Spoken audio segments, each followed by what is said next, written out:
এই 5 নম্বর 15 নম্বর গ্রুপের মৌলগুলোর বহিষ্ঠ কক্ষপথে 5টি করে ইলেকট্রন,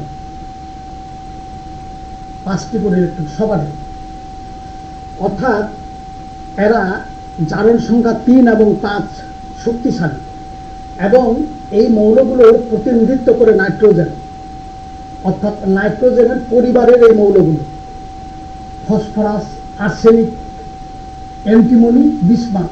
এই মৌলগুলো ফসফরাস আমাদের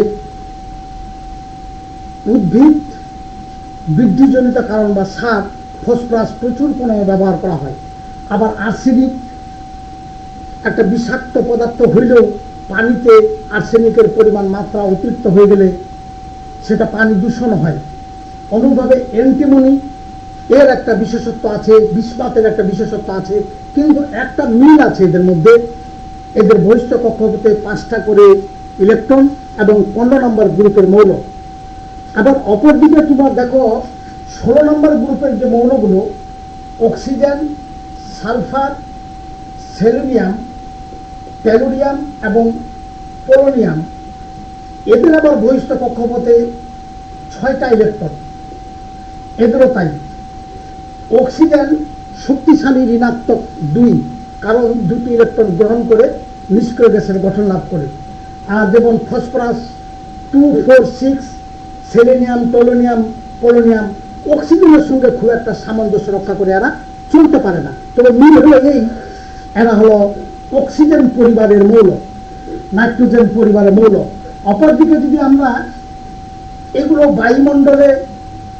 বায়ুমণ্ডলের ম্যাক্সিমাম করে নাইট্রোজেন 78%, এবং বায়ুমণ্ডলে প্রায় বলা হয় 4 ভাগের 3 ভাগে নাইট্রোজেন আয়তনের দিক দিয়ে।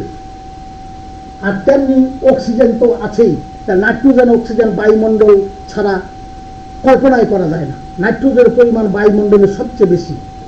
অপরদিকে মাটিতে ভূপৃষ্ঠে যে মৌলগুলো আছে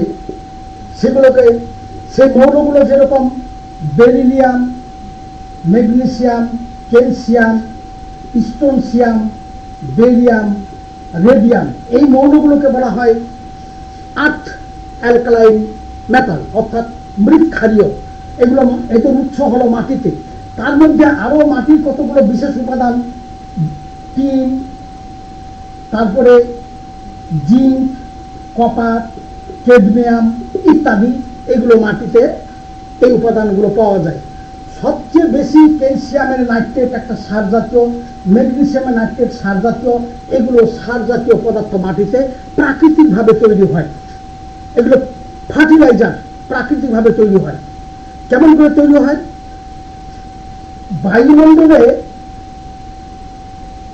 বায়ুমণ্ডলে যখন এই যে মেঘের প্রচন্ড ঘর্ষণে এখানকার তাপমাত্রা প্রায় 3000 ডিগ্রি সেলসিয়াস তাপমাত্রা হয়, অর্থাৎ বজ্রপাতের সময় বায়ুমণ্ডলে মেঘে ঘর্ষণের জন্য ওখানকার তাপমাত্রা প্রায় 3000 ডিগ্রি সেলসিয়াস তাপমাত্রা হয়।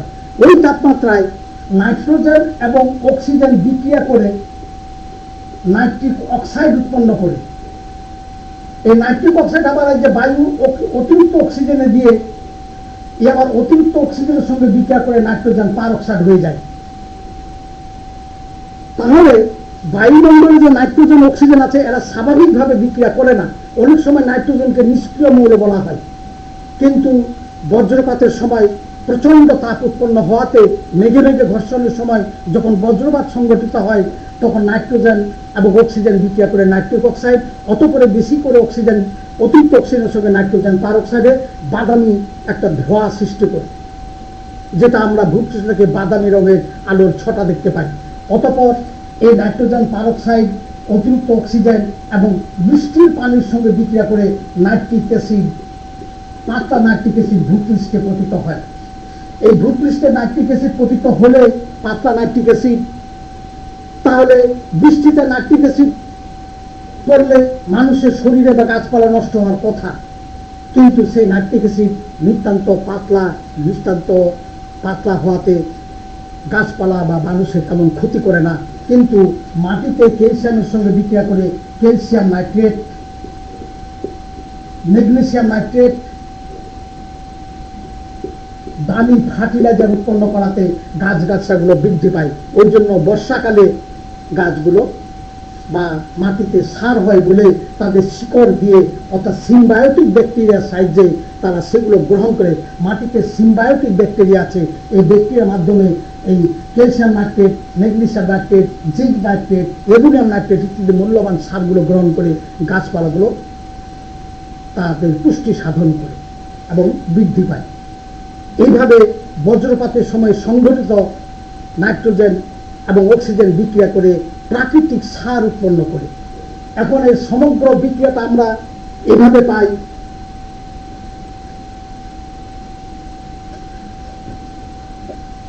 এই সমগ্র বিক্রিয়াটা তো আমরা এভাবে লিখতে পারি, বজ্রপাতের সময় বায়ুমণ্ডলে সংঘটিত নাইট্রোজেন এবং অক্সিজেন বিক্রিয়া করে নাইট্রিক অক্সাইড,